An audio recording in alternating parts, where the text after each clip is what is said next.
My name is Greg Moss, and I had the fortune of pastoring St. Paul from 1998 to November of 1998 to November of 2015. A few of my great moments at St. Paul. Let me start with this one. I had the fortune of doing a revival in the year 2000, which was the second year of my pastorate here at St. Paul. And I was doing it for the High Street Baptist Church in Roanoke, Virginia. Former Mayor of Roanoke, North C. Taylor, had invited me to come, and I was honored to do it for Dr. Taylor.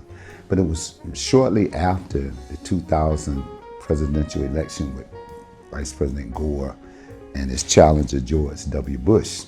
As most of us know, it was an election that was filled with chaos, confusion, drama, intrigue, you name it, but mainly was undergirded by voter suppression. During the week of revival, I had an opportunity to just kind of gather myself and do some work for St. Paul, that kind of thing. And then when it was over, I was on my way home, down the mountain, down 81, down 77, headed back to Charlotte, and I had this epiphany. The epiphany came in that I was thinking about civil rights movement, the voter suppression that we were still facing. You know, this thing drug out with the presidential election and was not settled until January of 2001, when the Supreme Court stepped in and declared George W. Bush to be the president. But I also was thinking forward about February, when we'd have Black History Month celebration at St. Paul. I had received a report from our committee and I reviewed it, and I was thinking about it, but what really struck me was the idea that we were going to do the usual celebration of Black history with the usual, what would you call it? With the usual recitations, with the usual history reports, with the usual music. It would be centered around the usual suspects like Martin Luther King Jr., Frederick Douglass, Harriet Tubman, Booker T. Washington, George Washington Carver, Sojourner Truth, you know, the usual crowd, which we love and respect and revere. However, to be quite honest and transparent, I was not excited about the prospect of doing a usual Black History program, the type that we would do year in, year out, again and again, over and over. I was just not excited about it because it was just business as usual. So the Lord really gave me an idea to do something new, different, and I thought somewhat unusual. And having that, I wouldn't call it premonition, but having that epiphany, it made me think about civil rights and think about how back in the day, that a lot of our churches supported the movement, but then we had churches that did not. And I'm talking about African-American churches. We had, believe it or not, we had pastors who did not support Dr. King and the movement, who didn't participate in the march. In fact, they were very critical. Some of them were afraid, some of them were apathetic, some were fearful, some were just downright indifferent. And so it really made me think, and it crossed my mind about how some people were uninformed and in the dark about the movement. And if they didn't go to the churches that supported it and talked about it, how did they find out?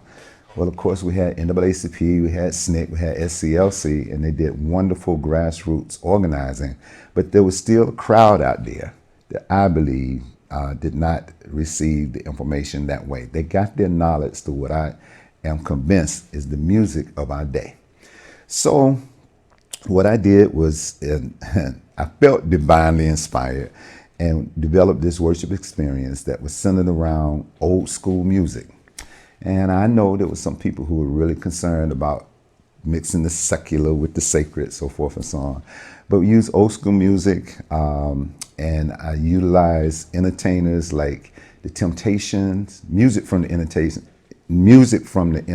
like the Temptations, Marvin Gaye, the Supremes, Stevie Wonder, and of course the greatest of all time, Earth, Wind and Fire. And we used the lyrics from some of their songs to convey messages, and I entitled it "The Message in the Music."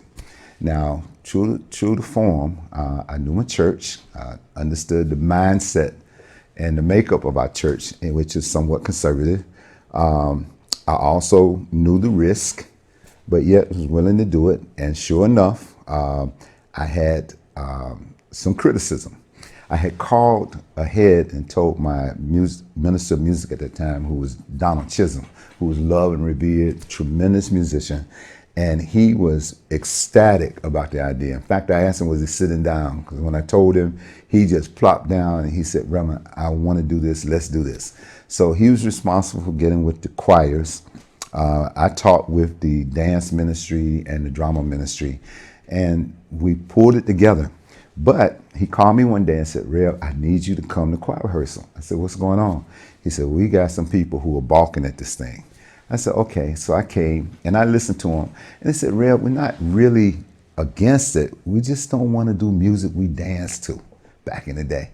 I said, well, in the church. I said, okay, I get it. I said, because y'all were so busy bumping and grinding, you weren't listening to the lyrics. I get that. I said, are you familiar with the song, we gather together to ask the Lord's blessings? So they took the song and began to sing it. I said, well, listen, that song was originally an Irish barmaid song. There was a barmaid and her name was Matilda. And they got it. So a few people opted out, but the majority of the music ministry bought into it. And we had a wonderful, wonderful worship experience. I had another critique. It was an older lady in our church, one of our senior saints, and whom I love, and I would not call her name. She said, Reverend, I'm not against it. I just don't think we ought to do it in the sanctuary. I said, well, Mother, I understand. I said, but the Lord gave this to me. And if it does not work, I promise you we won't ever do it again. She said, okay.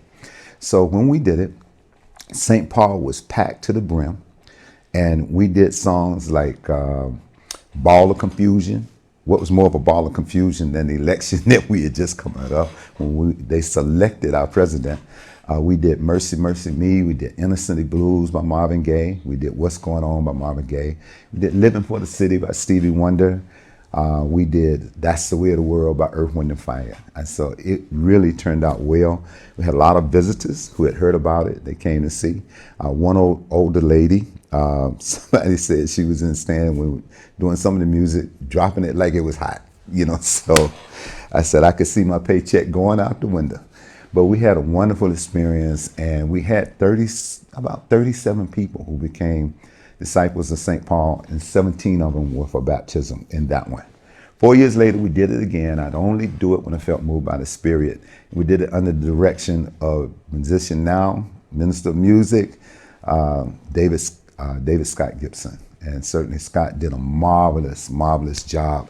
We did songs like War, Get Up, Stand Up, If You Had a Choice of Colors, Everything Must Change, Keep Your Head to the Sky, As by Stevie Wonder, Lean on Me, and ended up that time with Love Train. We had a packed house, and we had 30 some odd people come and become a part of St. Paul, so we were really excited about that.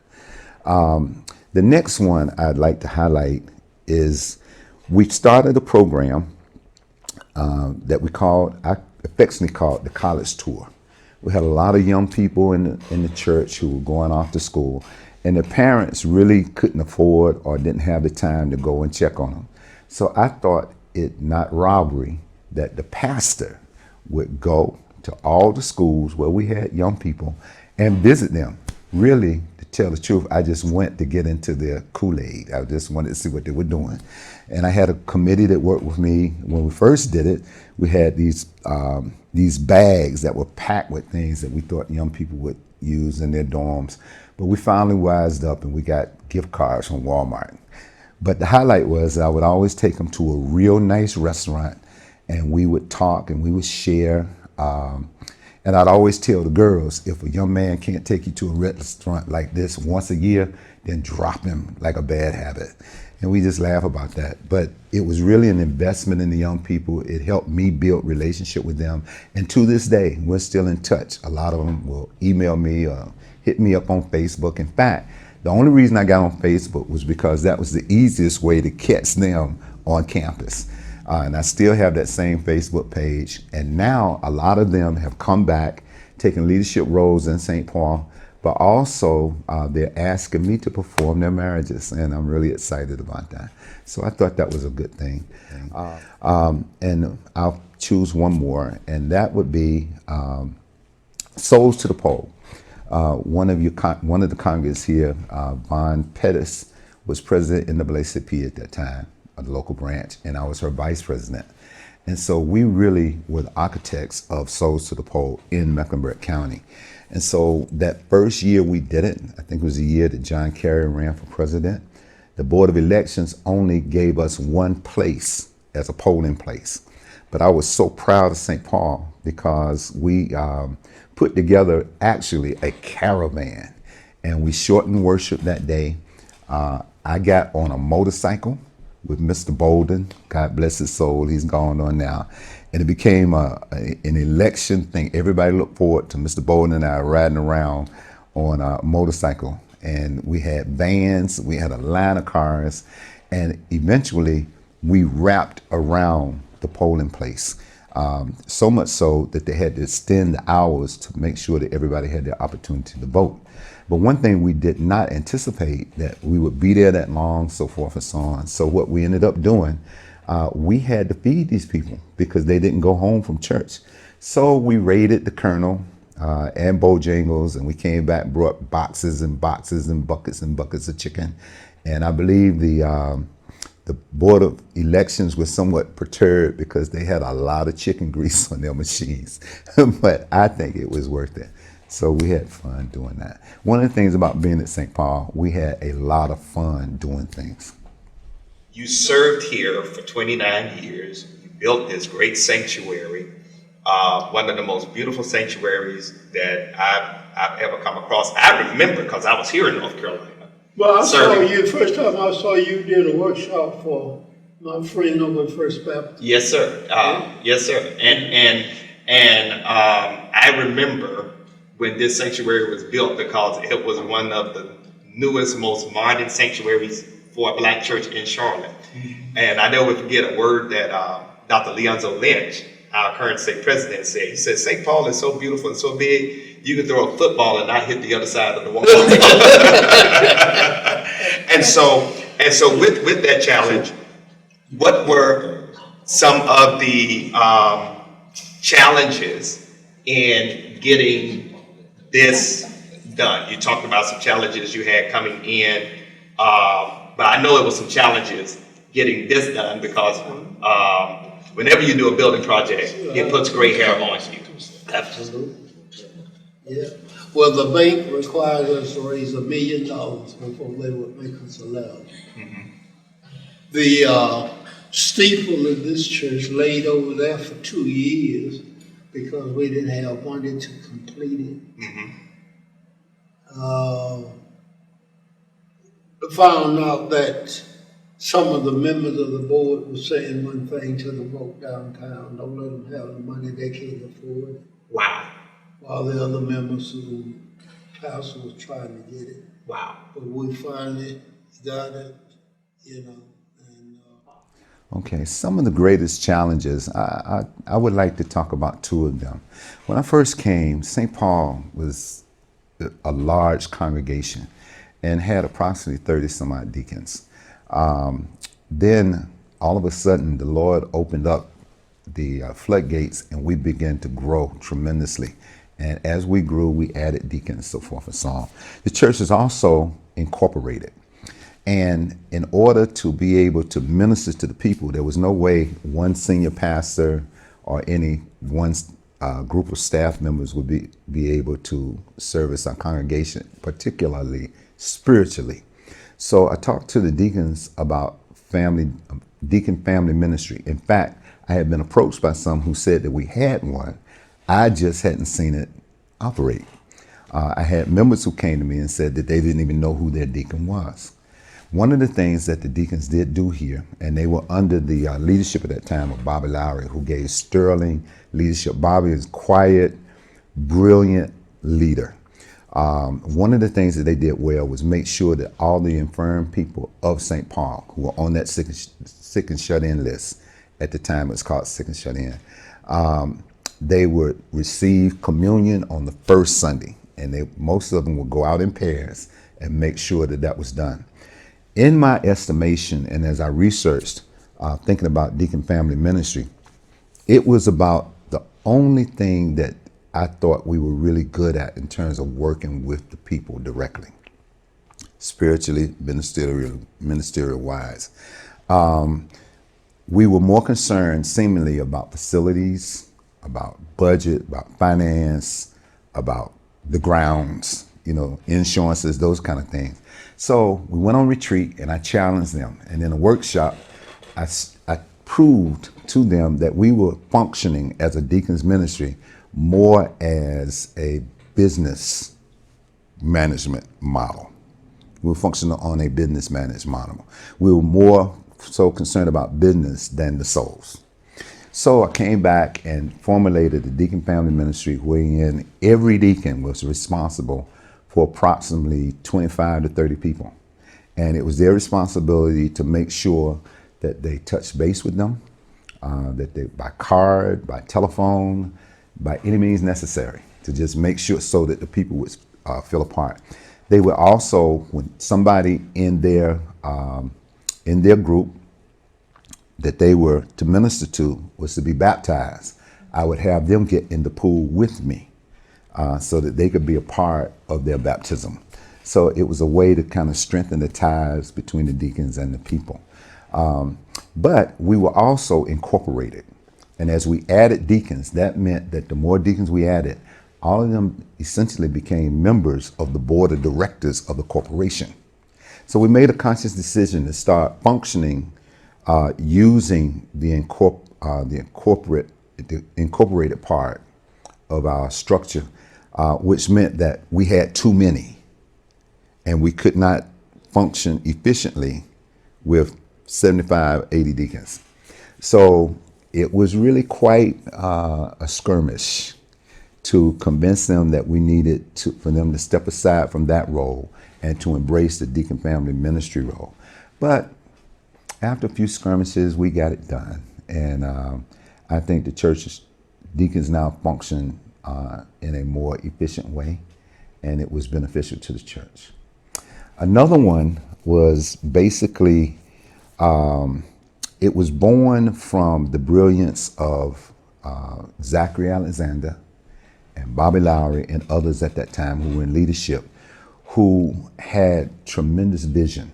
And they always envisioned St. Paul as having impact in the community in another way other than worship. So they had visited, I believe, some type of strip mall that was owned by a church in Mississippi, if I'm not mistaken. And they met with the pastor there who's in charge of that, who's over that, and came back with a plethora of ideas and put that into the vision of the church. It was even envisioned to have a school. They had a wonderful daycare here. It was 4-star, and we could never really achieve 5-star because of the configuration of the building. But we eventually shut the daycare down, and I, in turn, had a passion for homelessness. And so I began to try to infuse that into the life of the congregation, that we would emphasize and direct resources toward homelessness. And so to their credit, there was in place an opportunity for the church to purchase any properties that were contiguous to our property here in this neighborhood, because we made a conscious decision to stay here. Instead of move out to the burbs, we decided to stay here and be an anchor in this community, which is called the Belmont community. And I was happy about that, and a lot of people were. But in order to address the homelessness, in order to address the lack of affordable housing, my passion became centered around doing exactly that. So we formed the CDC, and the CDC, there was always initially some type of friction between some in the church and the CDC. It was confusion about how they interacted and, who owned the properties, who would not own the properties, so forth and so on. But eventually we got it ironed out. And as a result of that, after a 10-year process, I want to give kudos to Alan Thomas and Gwen Garnett and all those who were the initial members of the CDC did a marvelous job, very patient. Charles Winton was a treasurer, and when you start calling names, you miss folk, please forgive me. But as a group, we worked that thing, and we eventually built relationship with Law Street Properties. We built relationship with each member of the city council who voted 11-0 to come alongside us in this project, which I'm very proud. And then we missed out on some of the higher yielding not bonds, but what do you call them? Anyway, for lack of a better word, we missed out on some of the bonds that we could have gotten, but we were just less than a tenth of a mile from grocery stores, two of them. And the criteria was that you can only be a mile or less in order to get these tax credits. That's the word, tax credits. And so finally, we tried one time, we missed it. We tried another time, we missed it. So then we lowered the rate of tax credit we were trying to get. We increased it. And as a result of it, we were able to make it all come together in about 10 years. And now you see Central Square. So we're very excited about that, very happy about it. But it was a challenge. Cool. See if I tell you. Second sermon. All right. Tell me about some of the people that stand out to you in your mind and who contributed significantly to St. Paul while you were pastor here. Okay. Not excluding those I just named, I would add a lady by the name of Maddie Barber. Maddie Barber, there was only one. When God made Maddie Barber, he broke the mold. She was the head of the hospitality here. Very dignified, very strict. She was almost like a General Patton. She was like an E.F. Hutton. When Maddie Barber spoke, everybody on that hospitality committee jumped up or sat down or got quiet. But she was a wonderful person. I met her when I came here to do, I guess you call it, quote, trial sermon as a candidate. And we had a reception afterwards. And she said, "Young man, I'm Maddie Barber, and I'm glad you are here. The hospitality is here to serve you and make sure your needs are met. And we hope that you will feel welcomed here at St. Paul." And I said, "I'm looking forward to doing that." And so far, it's been a wonderful experience. So after I became pastor, she and I built relationship, but we had a little fallout. She kind of went in on one of my deacons one day and used some not so pleasant Sunday school words. And he told me about it, and I won't call his name. So I scheduled a luncheon with her, and she invited me to lunch, and I went to her home. And while we sat across the table, she said, "Now, young man, what's on your mind?" I leaned across the table toward her, and I just merely used some of the same Sunday school words she used on my deacon and asked him, why did she cuss him out? And she looked at me and she said, "You know what? I'm going to like you. You going to make it here." And that day forward, we were the best of friends, and I really, really miss her presence. Also, Mr. Albert Franklin. Mr. Albert Franklin was the kindest gentleman I think anybody could ever meet. Very spiritual, loving man. There are people here at St. Paul who still love and cherish him to this day. He was connected with our church school, but he was also a part of the hymn choir. Very integral part of one of the hymn choirs, and we just really loved. And his spirit is still around here and invested in some of the people. Also, Zach Alexander. I mentioned him before, but he was just actually a brilliant man. I would call him a genius. Very smart, knew the Bible, excellent teacher, visionary, and loved pastors, and was very supportive. He was always there. He didn't force himself on you if you needed him. I just hate I didn't get to spend more time with him. Also, I'd like to mention Willie Jones. Willie came to St. Paul really in the middle of the process that we had as we started working toward Central Square, and he had and has tremendous knowledge about housing, And he willingly came on board, and now it serves as the chair of our, serves as the president of our CDC. So we're excited to have him. And I want to mention one other group of people that I think are extremely important at St. Paul while I was here, and that is the custodians. Every last one of them. They are an eclectic group. Every time I see Jody, Jody is of short stature. I'll shake his hand and I say, Jody, where's my girl? He said, I don't know, Reverend. I said, well, don't bring her back. There used to be a song that said, Jody got your girlie gone. So we would laugh about that. I remember one story about Jody. We had just purchased a new coffee pot. And everybody was always concerned about safety in this neighborhood. So one young lady came into church unescorted. She walked right into the boardroom and took the new coffee pot. So I heard all this commotion. She ran out. Next thing I know, I saw Jody going out behind her. And I went out and, through the parking lot, there were a lot of cars. You could see her running, but you couldn't see Jody. But he never was able to catch her. And he's going to kill me for telling y'all that. But anyway, we've had some wonderful times here. And the custodian group is very important to the life of this church. Yes, they are. Yeah. I appreciate them big time. And let me give a shout out to Roosevelt.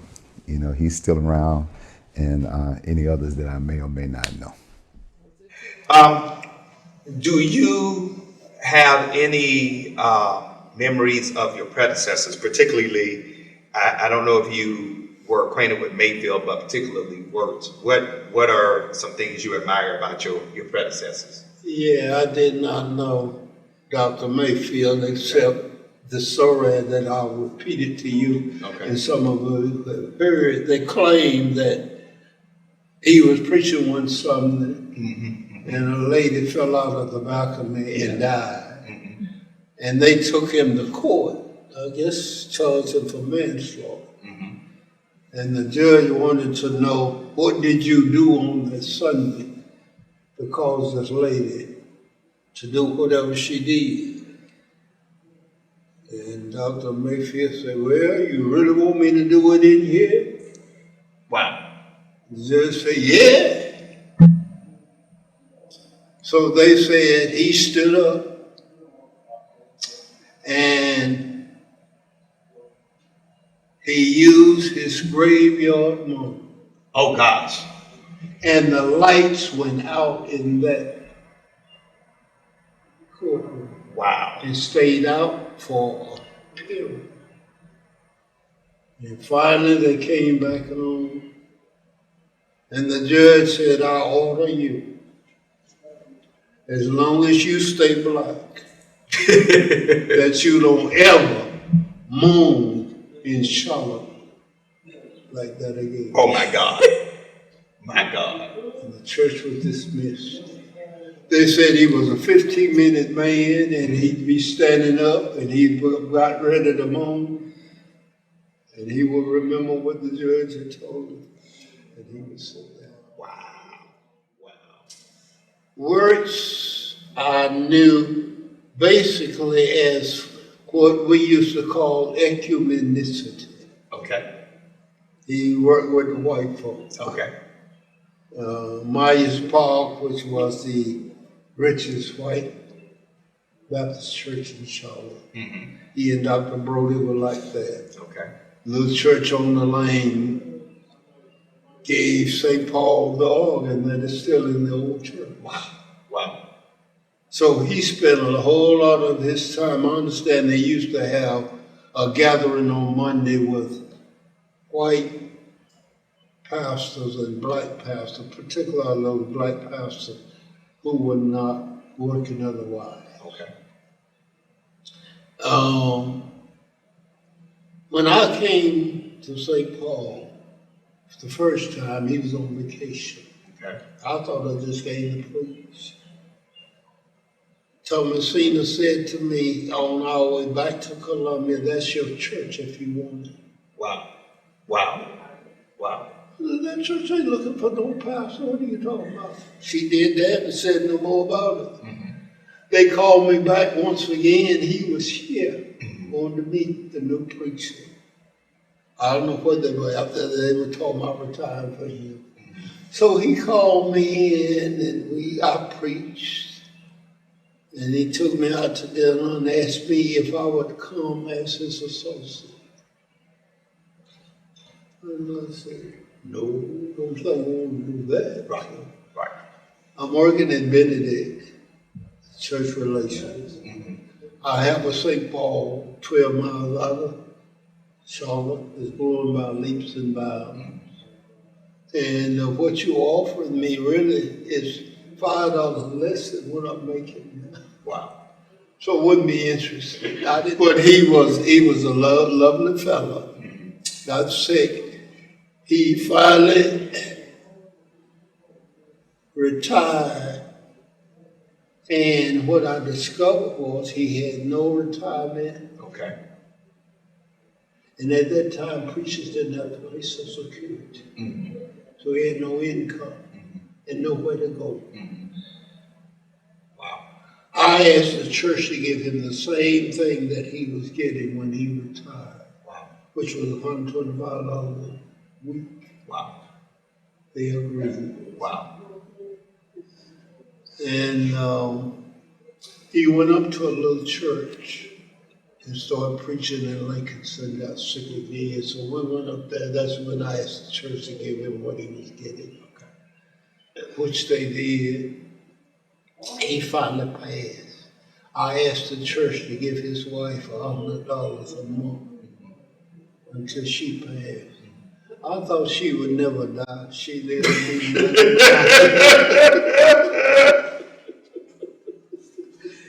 But we gave her that money, and in fact, she moved to Jamaica with her daughter. But we sent that check over there to her, you know. And I think the Lord blessed us as a result of that. Oh, yeah. We never had any qualms about it. Okay. Truth be told, I've known Dr. Drummond for a large part of my life. When I was just fresh in ministry, he was good friends with my pastor, Dr. J.C. Harris.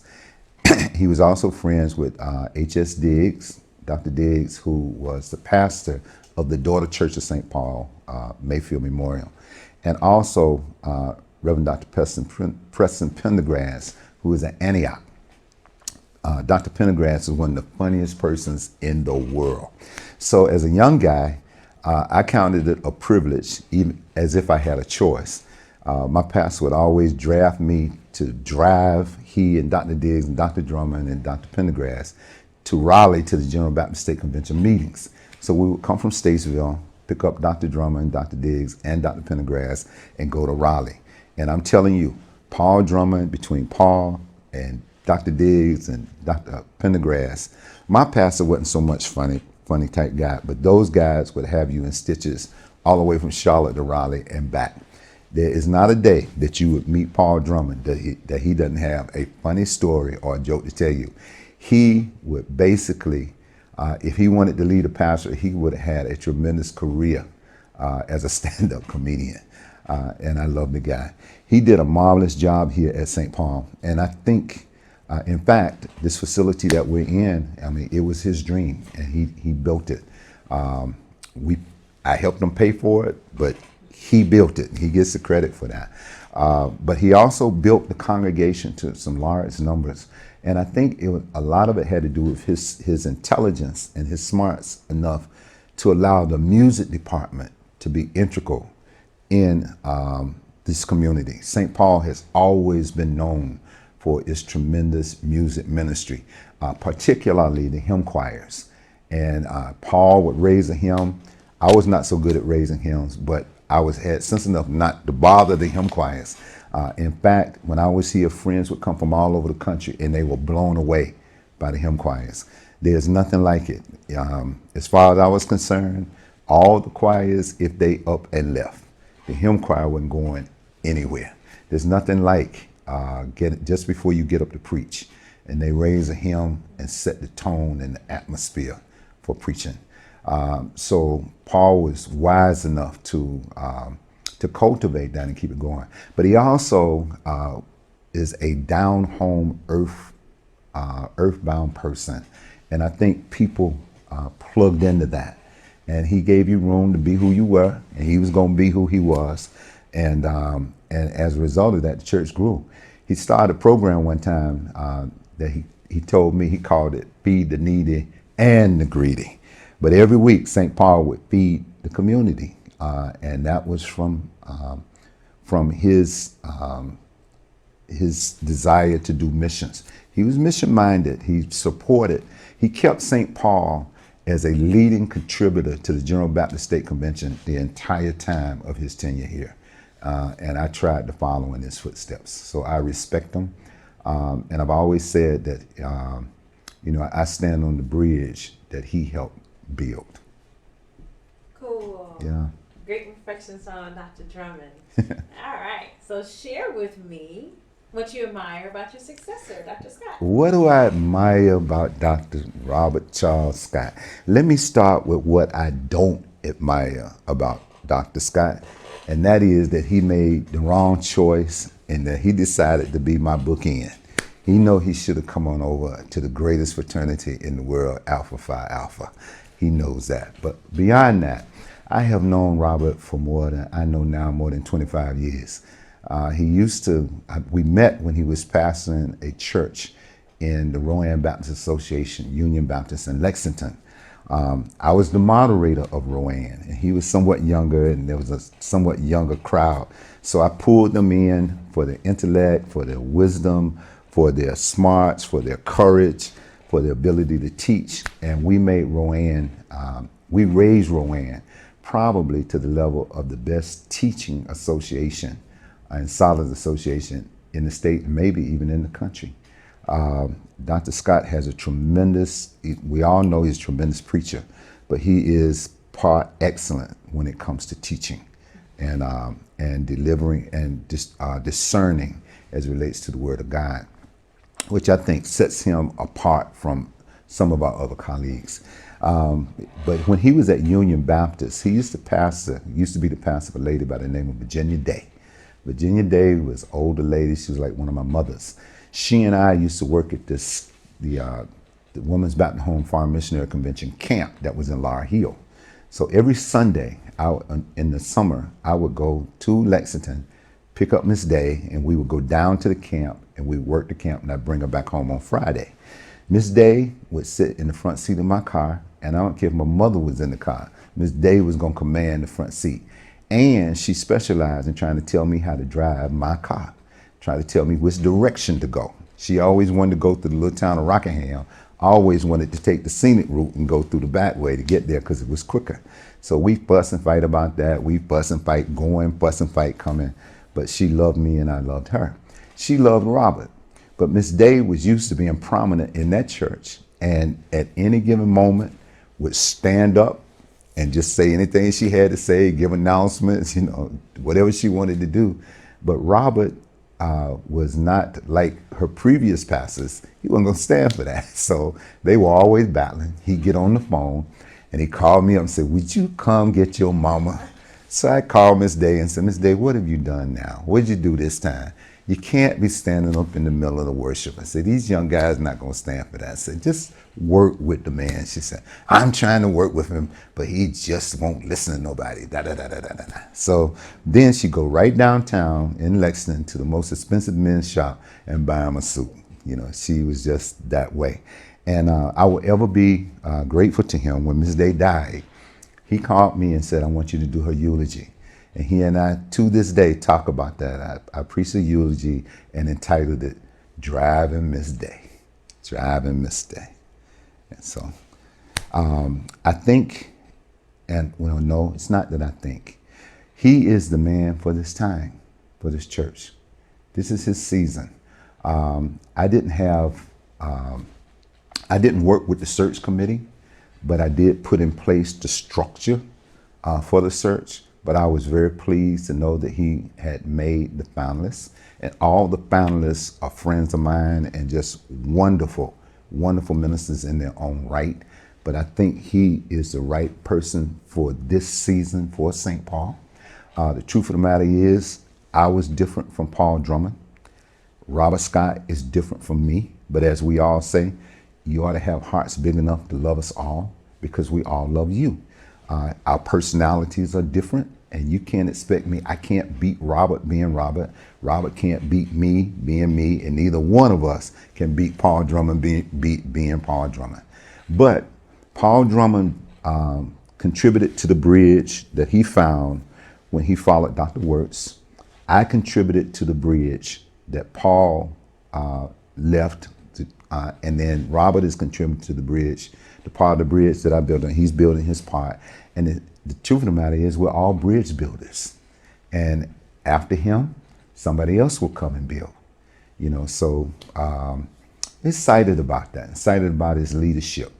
He is a excellent preacher. He's respected all over this country. In fact, I am the first one of his friends to meet Pierre. So I've known Pierre and I've known Cherish all her little young life. So they're like family, and I love them. He's my pastor.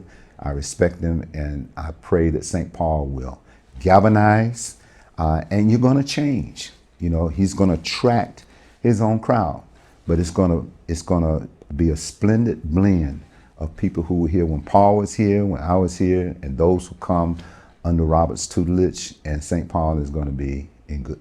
St. Paul is already in good hands, but she's going to blaze some new trails, and I'm happy about that. Cool. Yeah. Yeah. Now, you're really the middle person as far as the pastor or tenure is concerned. You're the third pastor we acknowledge. So you know about two predecessors, but you also know about two successors, Dr. Moss and me. Anything that you admire about your successors? Moss and me.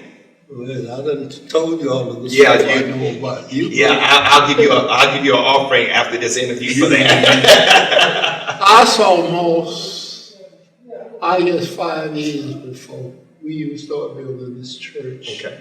There's a lecture in, I can't name of the town, state convention way down east. Okay.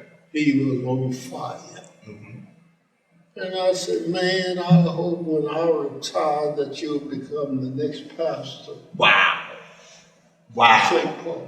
That was 4 years before we had anything about building this. Wow. I used to chauffeur him. He said I was always telling lies. Oh, bless his heart, but he was working down at what we call The J.J. Johnson camp. J.J. Johnson campsite. Yeah. And we showed him of it. Diggs, Moss was the grandchild, and J.C. Harris. Those were the three of us. When you saw one, you possibly saw all of us the other, because usually Moss was the chauffeur. Right. And he just laughed, and we told the lies and the jokes. A great preacher. One whom I admired. He just came in here and took over and changed things. You know, I said to the church, number one, you'll never find another Paul Drummond, and I know you don't want one. But you got to understand that no preachers will ever do anything exactly alike, and that's what I admire about you so much. I wasn't lying when I told you this whole physical plant is beginning to favor you.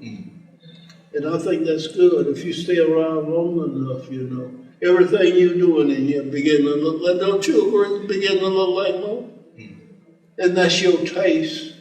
And I appreciate the church in allowing you, you know, to do the things that the Lord lays upon your heart to do. Well, you're unique, and God knows you're somebody's preacher.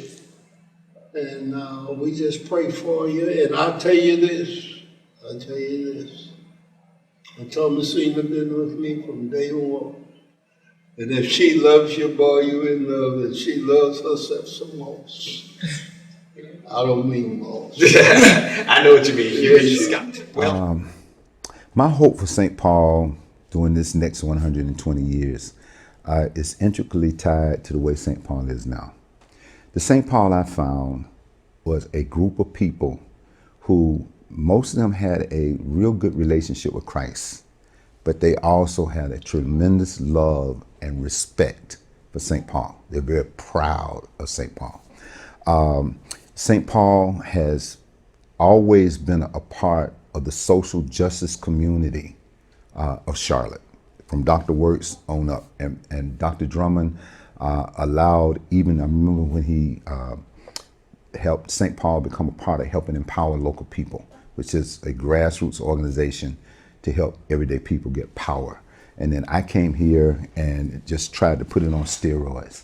And we are not the tail in Charlotte. St. Paul is at the head, and we are leaders in that realm. And I would pray that we would be even more so.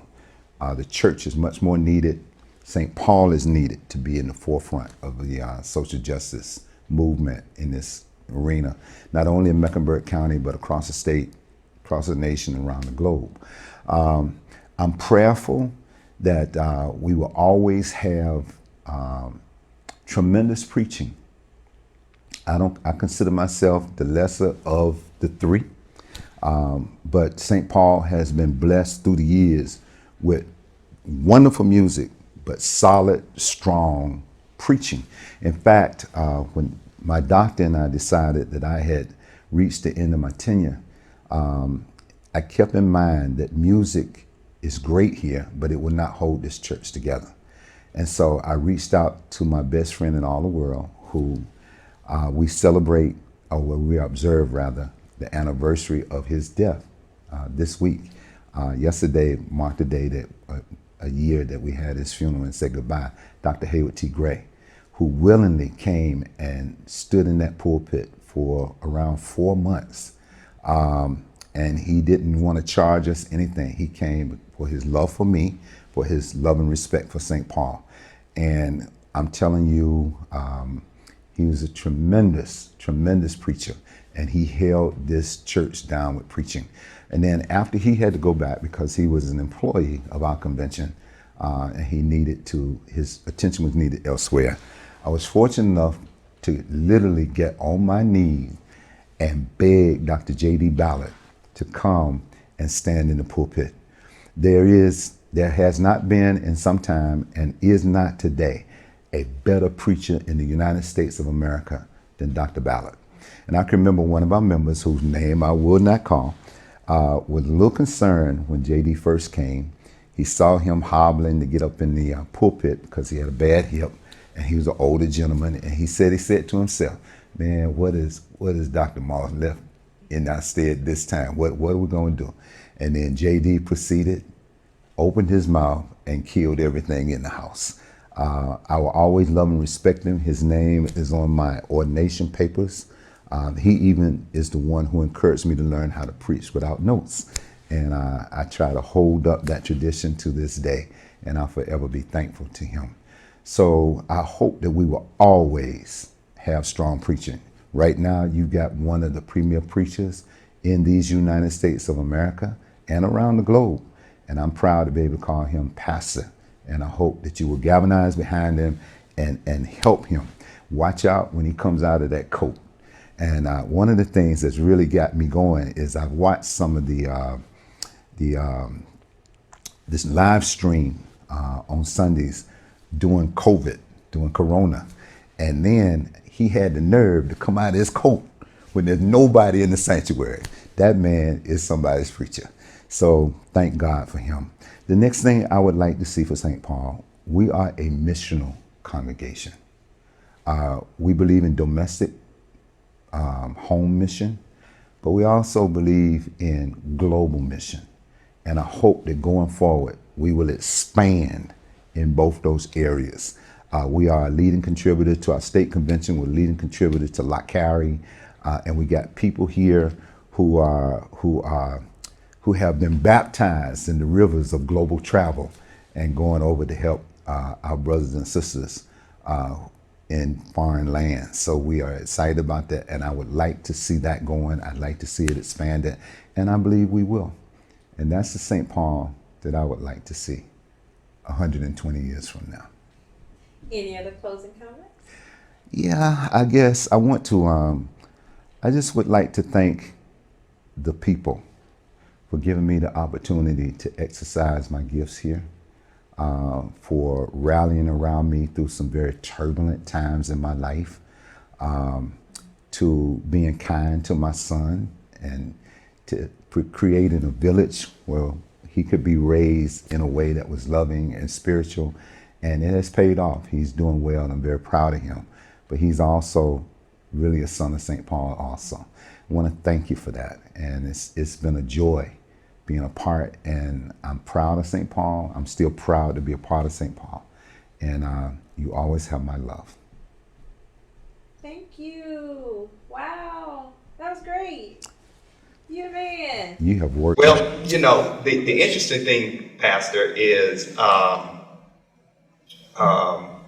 particularly Moss and I could not have done what he did and what I'm doing had you not come along and really taken what was and really expanded it. One thing that Dr. Moss has said when I came here was that, number one, I'm not him. I'm appreciative of that. Number two, I'm not you. But just like he built on what you laid out, I built on what he laid out, but that's also connected to what you've done. Yeah. And so the interesting thing is that some of the shifts that we're making, particularly in this time we're in right now, has been what I would call providential by virtue of the fact that right now we can't come together as a congregation. Now, you didn't have to deal with that. I mean, you had your crises and stuff, but you didn't have to deal with the fact that the church couldn't meet. We're now going on month 2, 5 weeks. Yeah. It will possibly be that we may not come together for another month or 3 months. It just depends on what happens. This is a very challenging and unprecedented time as far as the church is concerned, but the wonderful thing that God allowed for us to do here at St. Paul is really lay down some great groundwork, enhanced lighting, enhanced video and audio capacity, changing the look to kind of fit what we're doing virtually. Never in 1,000 years would I have imagined that the Church of the Lord Jesus could not come together. You know, you've had snowstorms and you were out, you know, maybe for a week or 2. Yeah. But not 6 weeks. And Well, this we is wouldn't been able to pay the light bill. Mhm. The kind of modern techniques that are set up now, you know, and the fact that you're on the news media and all that just blows my mind. I crazy pray for some of the church that don't even have the kind of techniques. Yeah. and But if you had not been here, or Morse had not been here to set up the kind of things that I see around, that would happen, because I have no special knowledge in technology. And one thing that did happen, we had 2 people in the church who were working for digital computer company. Gave the church $50,000 worth of computers. This was years ago. The church added 20 or 25,000. We set up a computer center. That was before you had the soft drive. Right. All these were these the big old mainframes. you Yeah, know, yeah. They can do. But all my experience has been you put somebody in charge of something and they're not spiritually inclined, don't feel they have the spirit, you got a mess on your hand. But if they, you know, that's how we started the Feed the Needy program. The lady was gifted to do that. We had about 4 or 5 members came here every other day, never gave them a dime. But that was their Prepare gift. those meals, you know, and feed the poor. Yeah. Well, we're going to wrap up. This has been definitely insightful, and I pray that those that are viewing this clip will appreciate the sacrifice that you and Sister Thomasina and your family have made that has allowed for St. Paul to be where we are right now. 120 years of existence, you had put in almost 30. Dr. Moss put in, I want to say close to 16. Almost 15 years. That right there is 46 years, and I've been here for about 50 years of work that the church is doing to have impact upon the congregation and upon this community. And I just want to personally thank you for your advice, for your support, for your prayers during the time that I have been here.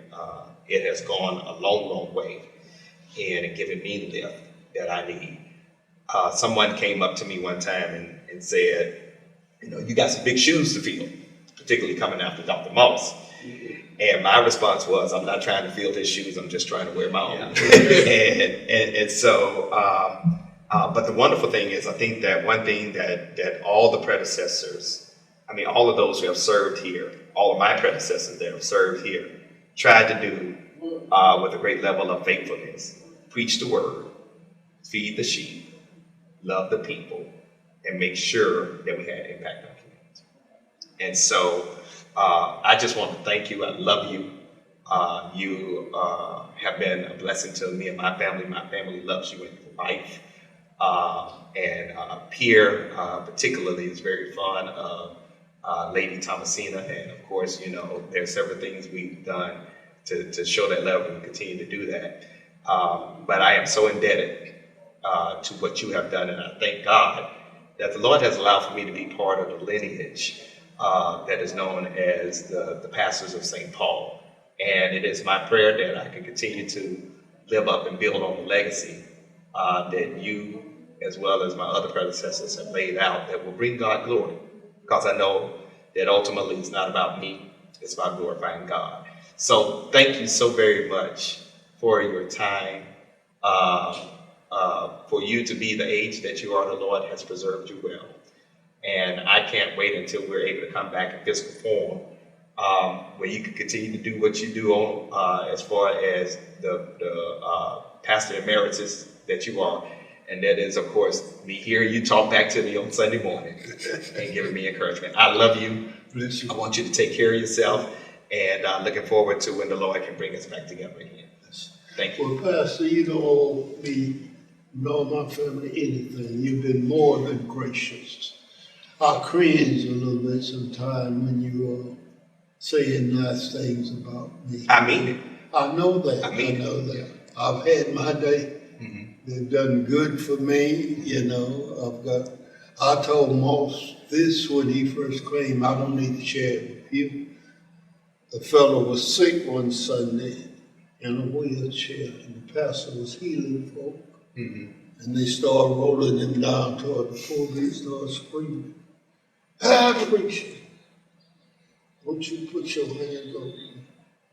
Pastor, don't touch me. You're going to mess around and mess up my disability."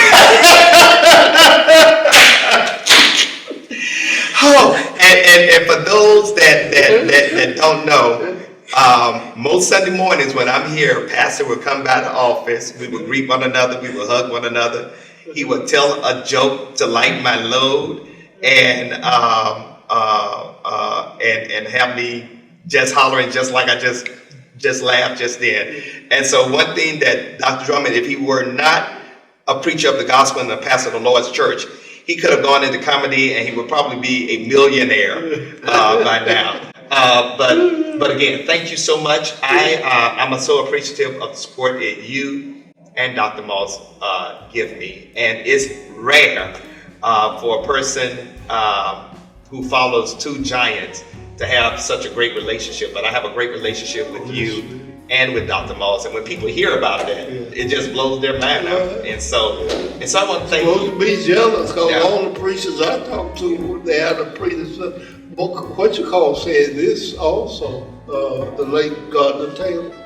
So you know what, a young preacher going behind an old man wishes more than anything else in the world. They say, "What's that, doc? That he'll hurry soon and go ahead and die." Oh, no. and get out of our way. Lord have mercy. Well, I tell you what, that's not my wish. I know that. That is I not know my wish, that.